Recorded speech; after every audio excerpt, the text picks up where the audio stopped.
الله والصلاة والسلام على رسول الله صلى الله عليه وسلم. Nous allons poursuivre par la grâce d'Allah subhanahu wa ta'ala avec le livre de Cheikh Abdurrahman As-Sa'di, Sharh Asma'ullah al-Husna, l'explication des noms parfaits d'Allah, et nous espérons d'Allah que ceci soit la dernière assise de ce livre. Abillahi tawfiq. Naam. Bismillah ar-Rahman ar-Rahim. Al-Halim الذي يدر على خلقه النعم الظاهرة والباطنة مع معاصيهم وكثرة زلاتهم فيحلم عن مقابلة العاشين بنسيانهم ويستعتبهم كي يتوبوا ويمهلهم كي ينيبوا. الشاكر. نعم. Al-Halim fait partie des noms d'Allah subhanahu wa ta'ala, et cela entraîne deux sens très importants. Al-Halim, ou bien cela renferme deux choses, je ne vais pas dire deux sens, ça renferme deux choses très importantes. C'est que Allah subhanahu wa ta'ala, Al-Halim, ça rentre dans le sens du patient, celui qui ne se précipite pas pour faire quelque chose. Alors, Al-Halim, cela renferme le fait qu'Allah ne se précipite pas pour faire quelque chose. Et la deuxième chose que cela renferme, le fait qu'il fasse toute chose par sagesse. فهو الحليم الذي لا يتعجل في أموره وهو ذو الحكمة. C'est lui Al-Halim, celui-là donc qui est doté de patience et qui ne se précipite pas dans ses affaires. Et c'est lui, subhanahu wa ta'ala, qui fait chaque chose quand il le faut, comme il le faut, et place chaque chose à sa place. Et place chaque chose à sa place. Ceux qui ont les expressions en français, Al-Halim, ils ont parlé ça par quoi? L'indulgent. Il, subhanahu wa ta'ala, donne à ses créatures des bienfaits apparents et cachés, malgré leur désobéissance et leurs péchés et fautes. Il, subhanahu wa ta'ala, fait preuve d'intelligence et ne tient pas rigueur aux désobéissants à cause de sa désobéissance. Il encourage blâme ses serviteurs afin qu'ils se repentent et leur accorde un délai afin qu'ils reviennent à lui. Il se trouve que quelqu'un dise donc qu'Allah subhanahu wa ta'ala, il est patient et intelligent envers ses serviteurs malgré leur désobéissance et malgré ce qu'ils font. Alors, pourquoi il ne les châtie pas vite? Pourquoi il ne fait pas tomber sur eux son châtiment? Pourquoi il ne leur donne pas ce qu'ils méritent? Voilà pourquoi nous avons dit que le nom d'Allah Al-Halim, cela renferme quoi? Ça renferme le fait qu'il ne se précipite pas à faire quelque chose. Et parce que quelqu'un pourrait poser la question de savoir, mais pourquoi il ne fait pas ceci? Et ce pourquoi elle peut renfermer, n'est-ce pas, un mauvais sens, dans le sens où on dit quelqu'un ne se précipite pas, mais quelqu'un n'a pas encore répondu à ce que les gens ils font comme tort autour de lui à cause d'une faiblesse ou autre. Mais Allah subhanahu wa ta'ala, s'il ne se précipite pas, ou bien s'il ne châtie pas le serviteur maintenant, ce n'est pas par faiblesse, ce n'est pas parce qu'il a oublié, mais cela est pour sagesse. Il retient ce serviteur et continue à lui accorder de sa subsistance jusqu'à ce qu'il le prenne dans une situation où il n'aura plus d'excuses. Donc Al-Halim, il est indulgent envers ses serviteurs, malgré leur désobéissance, et cela pour une sagesse donnée.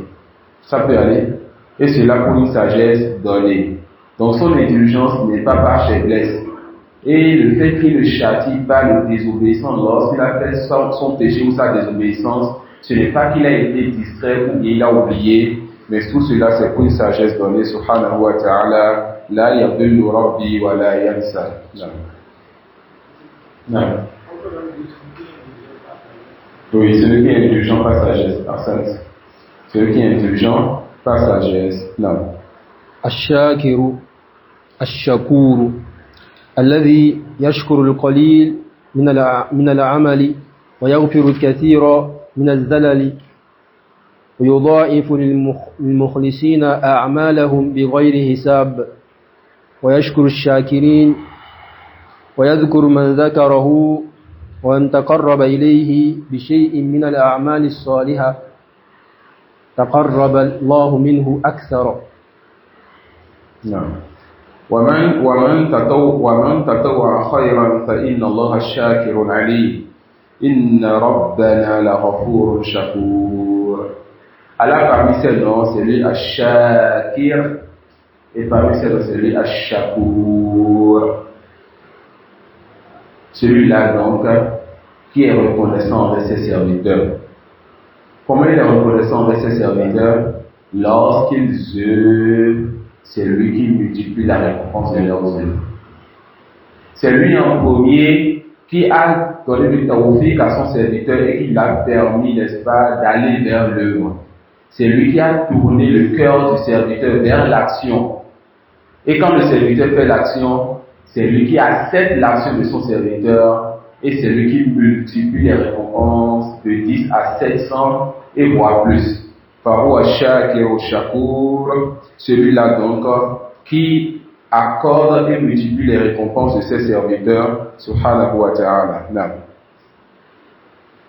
Al-Qarib المجيب أي هو تعالى القريب من كل أحد وقربه تعالى نوعان قرب عام من كل أحد بعلمه وخبرته ومراقبته ومشاهدته وإحاطته وقرب خاص من عابديه وسائليه ومحبه فهو قرب لا تدرك له حقيقة وإنما تعلم آثاره من لطفه ببعده وعنايته به وتوفيقه وتسديده ومن آثاره الإجابة للداعين والإنابة للعابدين فهو المجيب إجابة عامة للداعين مهما كانوا وأين كانوا وعلى أي حال كانوا كما وعدهم بهذا الوعد المطلق وهو المجيب إجابة خاصة للمستجيبين خاصة للمستجيبين له المنقادين لشرعه وهو مجيب أيضا للمضطرين ومن انقطع رجاؤهم من المخلوقين وقوي تعلقهم به طمعا ورجاء وخوفا. Allah parmi ces noms, فهو القريب المجيد إن ربي قريب مجيد. Parmi les noms d'Allah subhanahu wa ta'ala, il est Al-Qarib, il est Al-Mujib. Al-Qarib, celui qui est proche. Le chef il a dit que Qurbu Nawa'an, que le rapprochement d'Allah est de deux types. Qurbun Am et Qurbun Khas. Un rapprochement qui est général et qui est donc le fait qu'Allah subhanahu wa ta'ala sache tout ce qui se passe. Qu'Allah subhanahu wa ta'ala, sa science c'est toutes choses. Il surveille tout. Il sait ce qui est caché, ce qui est apparent. que cela soit pour les hommes, les fils d'Adam, mécréants comme croyants, animaux ou autres, il sait tout ce qui se passe dans sa création. Un rapprochement donc qui est particulier, et cela est donc le rapprochement d'Allah, n'est-ce pas, de ses créatures croyantes, c'est-à-dire de ses serviteurs pieux. Et cela se remarque par le fait donc qu'il répond à l'invocation de celui qui l'invoque, qu'il accorde donc la bienfaisance à ses serviteurs, qu'il guide le cœur de ses serviteurs. C'est bien pour ce que le Cheikh a dit, mais il y a une autre distinction que les savants disent qui est encore meilleure que cela. C'est le fait de dire que le groupe d'Adha, le rapprochement d'Allah est de deux types, comme l'a dit le Cheikh Abou Nassir Hafizahullah. Cheikh il dit la première donc, Kolbuhu bisifatihi, son rapprochement par ses attributs. Donc la première, le rapprochement d'Allah par ses attributs, et la deuxième, Kolbuhu bizatihi, le rapprochement d'Allah subhanahu wa ta'ala par son être et par son essence. Le fait que lui-même soit proche. Donc le premier, Kolbuhu bisifatihi, le deuxième, Kolbuhu bizatihi. Le premier, le rapprochement d'Allah, donc par quoi? Par ses attributs. Et le deuxième, le rapprochement d'Allah subhanahu wa ta'ala, lui-même par son être et par son essence. Vous avez retenu ça? Quant au premier, cela se divise en deux encore. Vous avez retenu? Le premier, Kolbuhu bisifatihi, Allah il est proche par ses attributs. Le deuxième, Kolbuhu bizatihi, Allah il est proche lui-même par son être et par son essence. Et quant au premier, cela se divise encore en deux parties. Et c'est ce que l'auteur a cité dans son livre. Qui se rappelle de ce qu'il a cité? Qu'est-ce que l'auteur a cité dans son livre? Mohamed. Rapprochement général et rapprochement spécifique. Le rapprochement général, qu'est-ce qu'on a dit? Non. Non? Il sait tout. Sa science concerne tout. Il n'y a rien qui se passe dans les cieux et la terre qu'il ignore. Et le rapprochement spécifique? Non. Non, ce qui est propre donc à ses serviteurs pieux. Parmi ces traces, ou bien parmi les effets de ce rapprochement spécifique, qu'est-ce qu'on a? Le fait donc qu'il assiste les serviteurs, et on a dit aussi le fait qu'il est source de vocation de ses serviteurs. Oui. Maintenant, pour le fait qu'il soit proche de lui-même par son être et par son essence, comme par exemple lorsqu'Allah il descend au ciel le plus bas, la troisième partie de la nuit, Ar-Rasul a dit oui, qu'il est plus proche de ses serviteurs que lorsqu'il ne descend pas. Mais comment il descend, ça ce n'est pas à nous. Comment il est, on ne connaît pas, on ne sait pas comment il descend. Mais lorsqu'il descend, il est plus proche de ses serviteurs que le moment où il ne descend pas. Aussi, les anges sont plus proches d'Allah que nous. Quelle approche? Les anges, en tant que créatures, sont plus proches d'Allah, c'est-à-dire ils sont plus rapprochés d'Allah que nous. Et ici, il ne s'agit pas de rapprochement avec les œuvres et la piété, il s'agit du fait qu'ils soient, en étant encore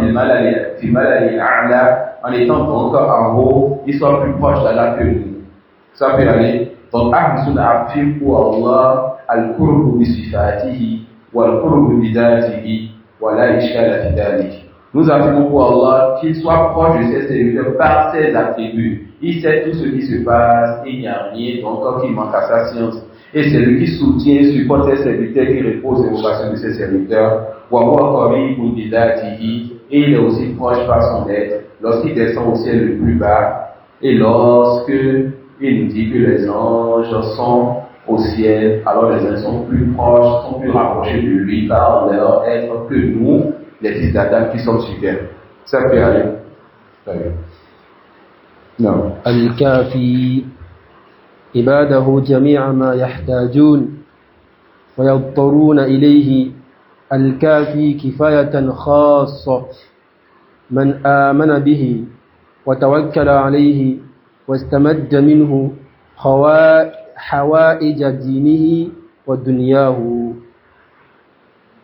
Non. Al-Kafi fait partie du nom d'Allah subhanahu wa ta'ala. Alaysa Allahu bikafin abda bala ya Rabb. Est-ce qu'Allah subhanahu wa ta'ala ne suffit donc pas à ses serviteurs? Al-Kafi, c'est lui dont il suffit à ses serviteurs. Tous ceux dont ils ont besoin, c'est lui donc qui pourvoit à leurs besoins. Et celui qui place sa confiance en Allah, Allah le suffit. Non. الأول Al-Kafi en français, ils ont dit quoi comme nom? Juste le nom. Celui qui suffit. Non, t'as pas. الأول والآخر والظاهر والباطن قد فسرها النبي صلى الله عليه وسلم تفسيرا جامعا واضحا فقال يخاطب ربه أنت الأول فليس قبلك شيء وأنت الآخر فليس بعدك شيء وأنت الظاهر فليس فوقك شيء وأنت الباطن فليس دونك شيء. Allah, c'est lui Al-Awwal, c'est lui Al-Akhir, c'est lui Al-Zahir, c'est lui Al-Batin. Et cet acte, non, ça indique deux choses importantes. Al-Ihaqatu al-Zamaniyya wal-Ihaqatu al-Makaniyya. C'est lui Allah subhanahu wa ta'ala qui cerne al-Ihaqatu al-Zamaniyya, c'est lui donc qui est le début sans fin, le premier sans fin plutôt, c'est lui le premier sans fin, et le premier sans début, c'est lui le premier sans début et le dernier sans fin. Al-Ihaqatu al-Zamaniyya, c'est lui le premier sans début et le dernier sans fin, et on retrouve cela dans son nom. Il n'entend pas bien. Voilà. Je comprends. Quelqu'un a son micro? Le truc est déchargé. Écouteur plutôt.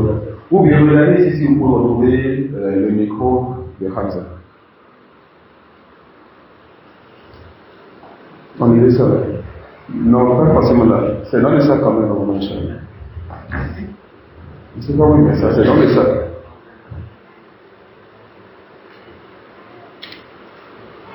Non. France.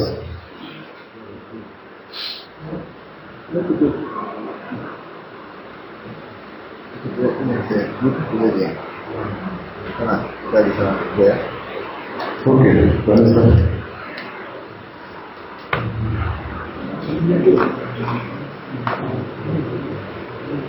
C'est suffisant là.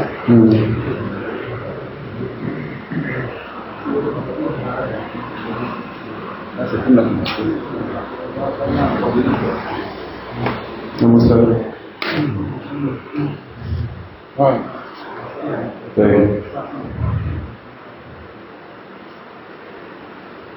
Abdel Koudous, dites-nous si vous nous recevez dès maintenant. Abdel Koudous, la voix elle est claire maintenant. La voix Isha.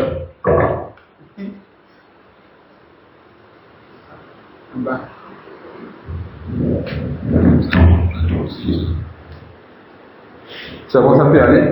On lève déjà là. Alhamdulillah. Ça peut aller, Inch'Allah. Non. Parmi les noms d'Allah subhanahu wa ta'ala, Al-Awwal wal-Akhir wal-Zahir wal-Batin. Al-Awwal wal-Akhir wal-Zahir wal-Batin.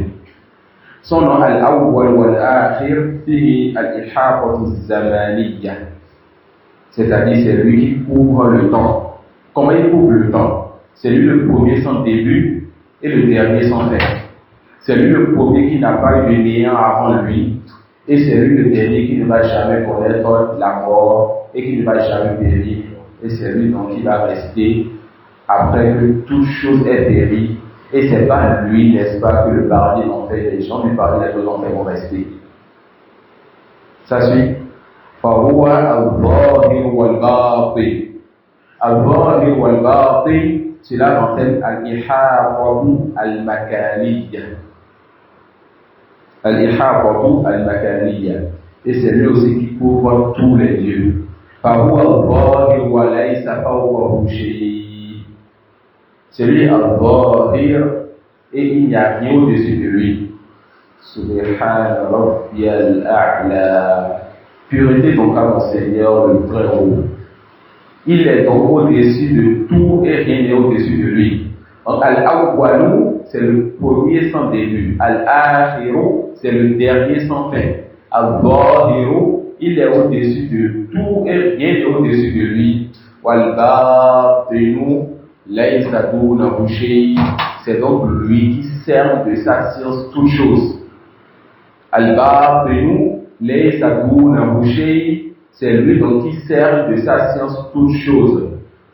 Alors, il est le premier sans début, le dernier sans fin, il est au-dessus de tout et rien est au-dessus de lui, et de là-bas, il sait tout ce qui se passe dans les cieux et la terre. فهو سبحانه وتعالى الوحيد الذي يستحق العبادة لا إله إلا هو. Il est le premier sans début, le dernier sans fin. Il est au-dessus de tout et rien est au-dessus de lui. Et de là-bas, c'est-à-dire au-dessus des sept cieux, au-dessus de son trône, il sert dans ce qui se passe dans les cieux et la terre. Il surveille tout. Alors c'est lui seul qui mérite l'adoration. Subhanahu wa ta'ala. نعم. الواسع الصفات والنعوت ومتعلقاتها وبحيث لا يحصي أحد ثناء عليه بل هو كما أثنى على نفسه واسع عظمته وسلطانه والملك واسع الفضل والإحسان عظيم الجود والكرم.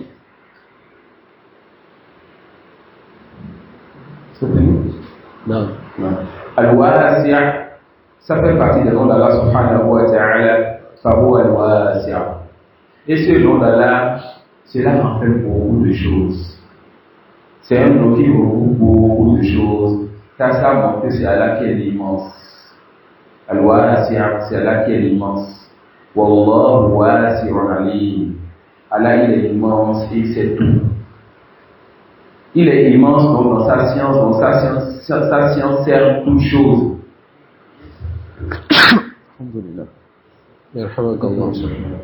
Il est immense dans sa science, alors sa science, ça sert toute chose.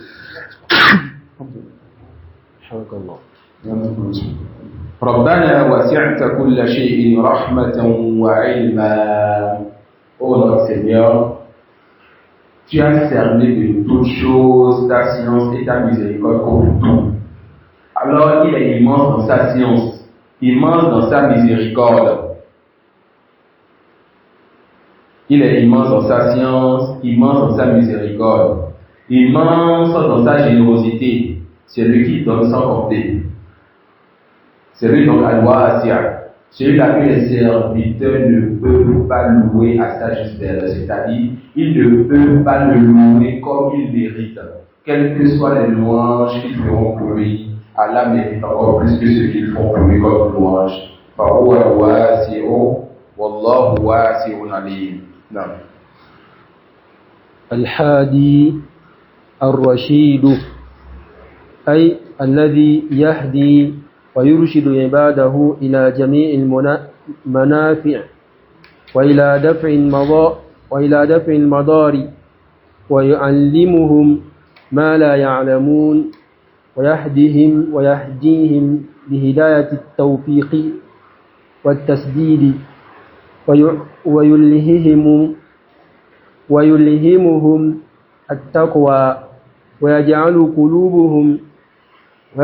قلوبهم منيبة إليه منقادة لأمره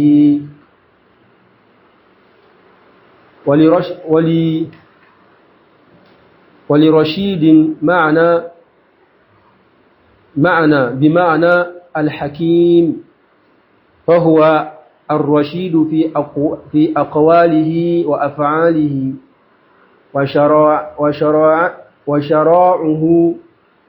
وشرائعه كلها خير ورشد وحكمة ومخلوقاته مشتملة على رشد. نعم. Parmi les noms d'Allah, فهو الهادي الرشيد. الهادي الرشيد. الهادي, celui-là qui guide ses serviteurs. وهداية الله أنواع.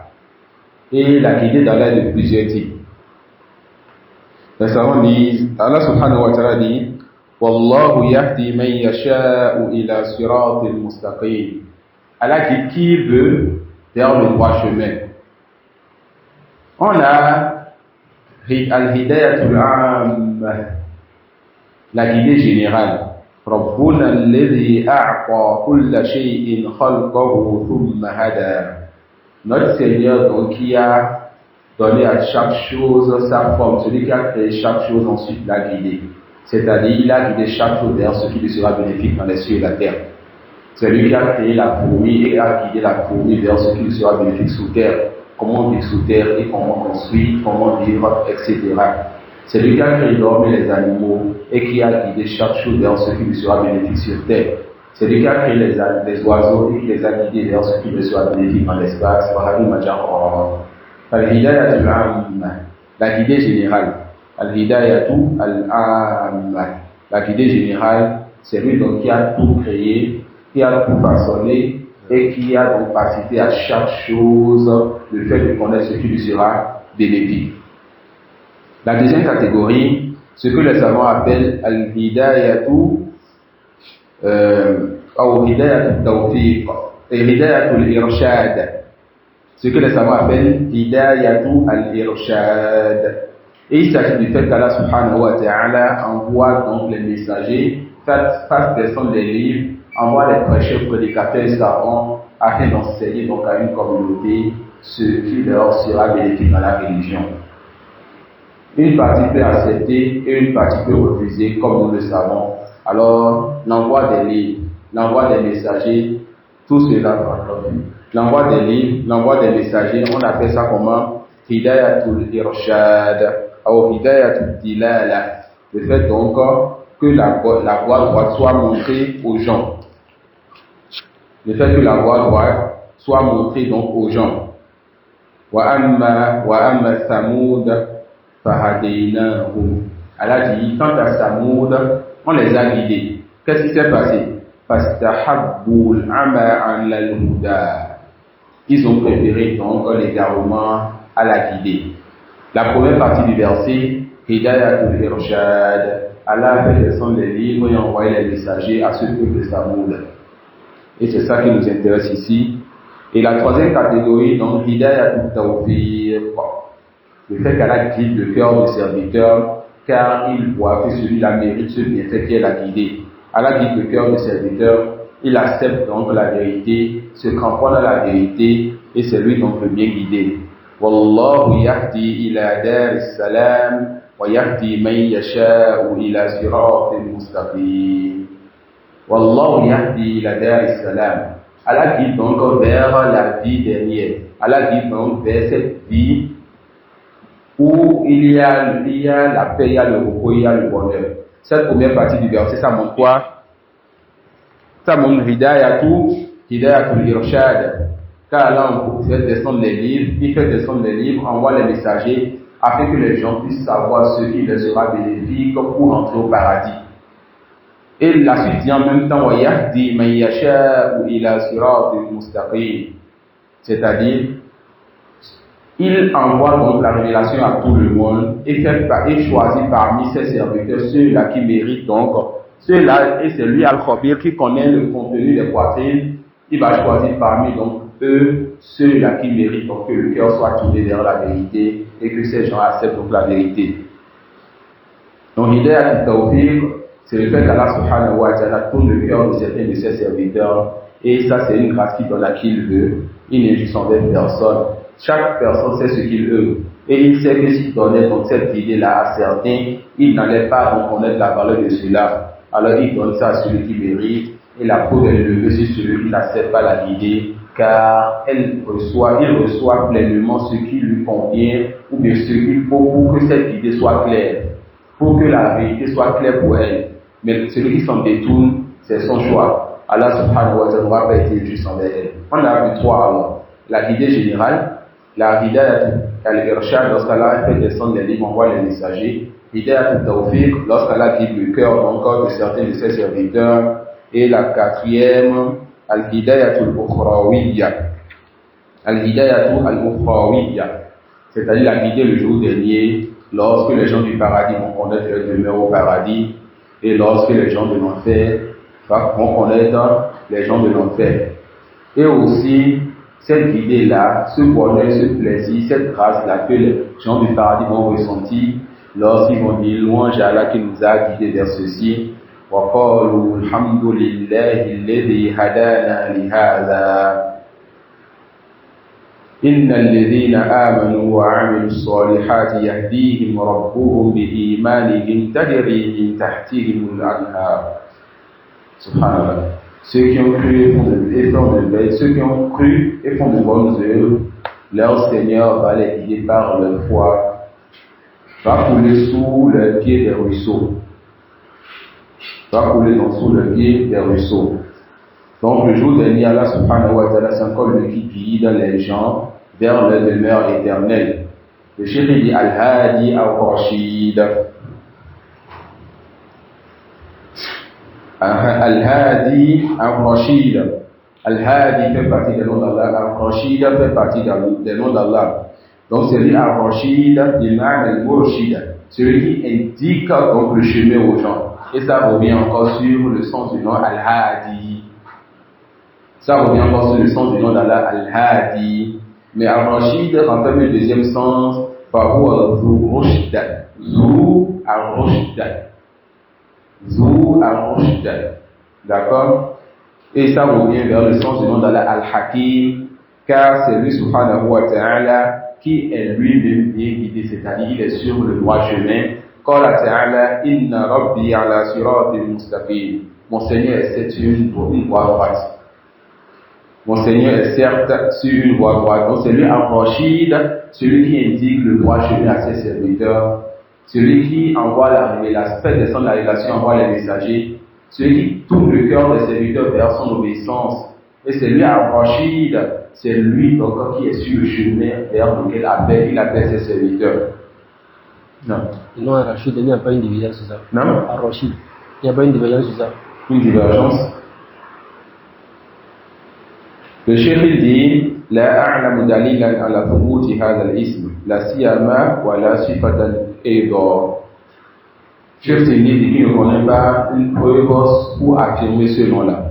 Je n'ai pas entendu Al-Bani parler de ça, Cheikh Al-Bani. Non. Cheikh Al-Bani. Il refuse aussi ce nom. Il dit ça ne peut pas être donné d'Allah. Non. Il dit ensuite وربما يكون مما جاء عند الترمذي وغيره من قوله صلى الله عليه وسلم اللهم أرشد الأمة واغفر للمؤذنين. Il dit mais il se peut que les savants qui ont affirmé ça comme Cheikh Abdurrahman As-Sa'di et bien d'autres, ils ont pris cela de la part du prophète sallallahu alayhi wa sallam comme c'est le chez nous à Tirmidhi. Allahumma arshid al-umma.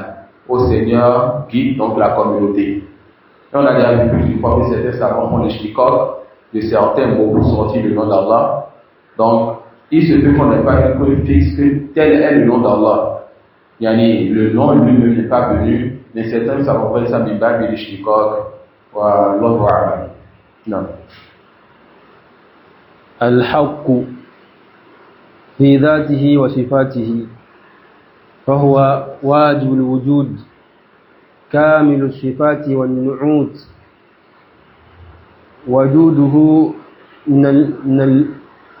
من لوازم ذاته ولا وجود لشيء من الأشياء إلا به فهو الذي لم يزل ولا يزال بالجلال والجمال والكمال موصوفا ولم يزل ولا يزال بالإحسان معروفا وقوله حق وفعله حق ولقاؤه ورسله حق وكتبه حق ودينه هو الحق وعبادته وحده لا شريك له هي الحق وكل شيء ينسب إليه فهو حق ذلك بأن الله هو الحق وأن ما يدعون من دونه هو الباطل وأن الله هو العلي الكبير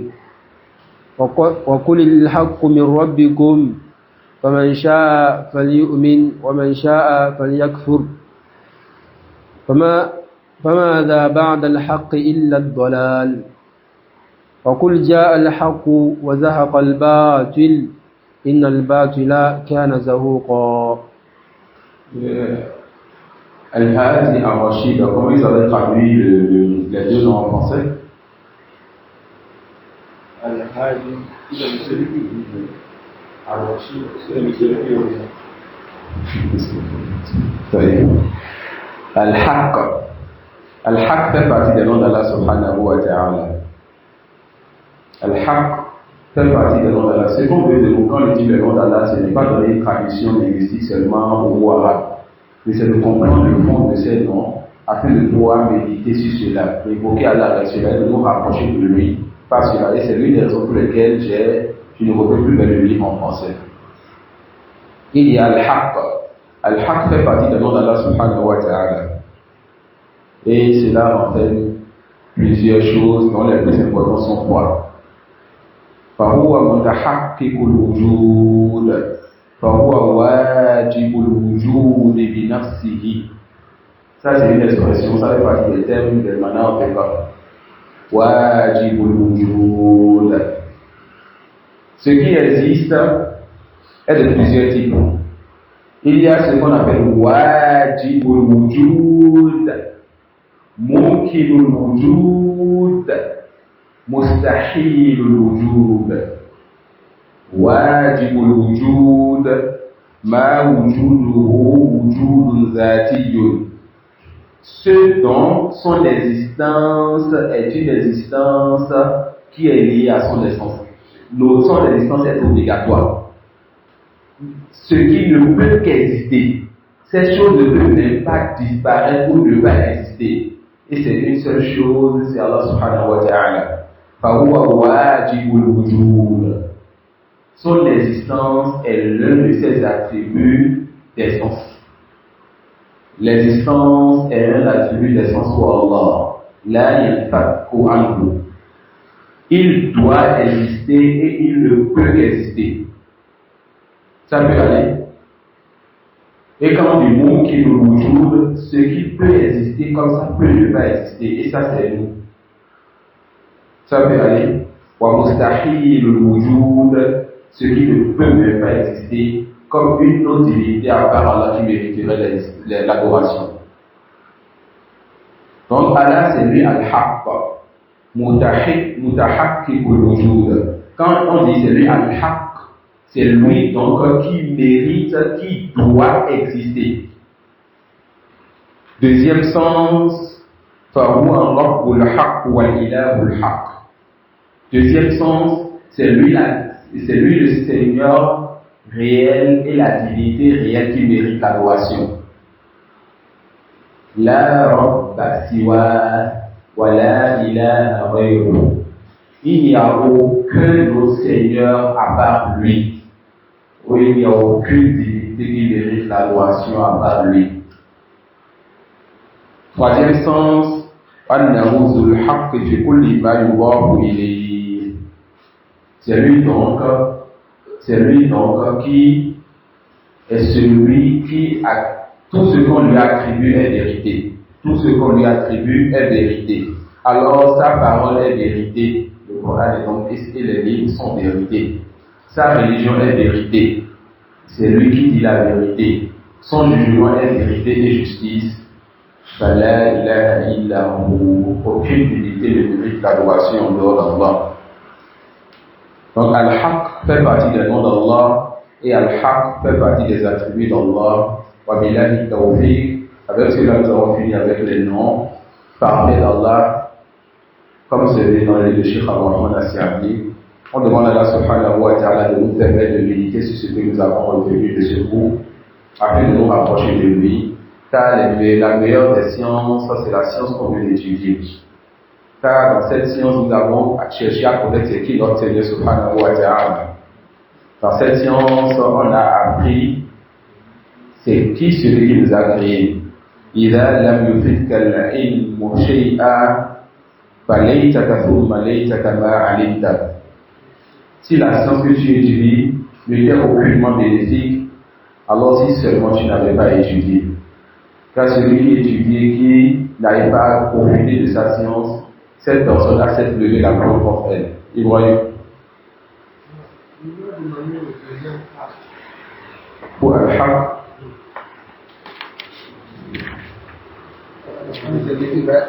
C'est lui le Seigneur et la divinité réelle. C'est-à-dire, c'est lui le Seigneur en vérité et c'est lui la divinité qui mérite l'adoration. Non. Non. Je ne vois pas le mal là-dessus. Je ne sais pas. Non. Est-ce que le cheikh a omis des noms? Hein? Est-ce qu'il a omis des noms qu'il n'a pas mentionnés? Cheikh Abou Nassiani, aucun vous dit cela. Les noms d'Allah sont plus que ceux de Cheikh Abou Nassiani l'a cité là. Vous connaissez même le livre de Cheikh Abou Al-Gadra, Fiqh al-Asma'i. Fiqh al-Asma'i, il a une cause, vous allez voir encore plus de noms que cela. Non. Ça fait une autre question?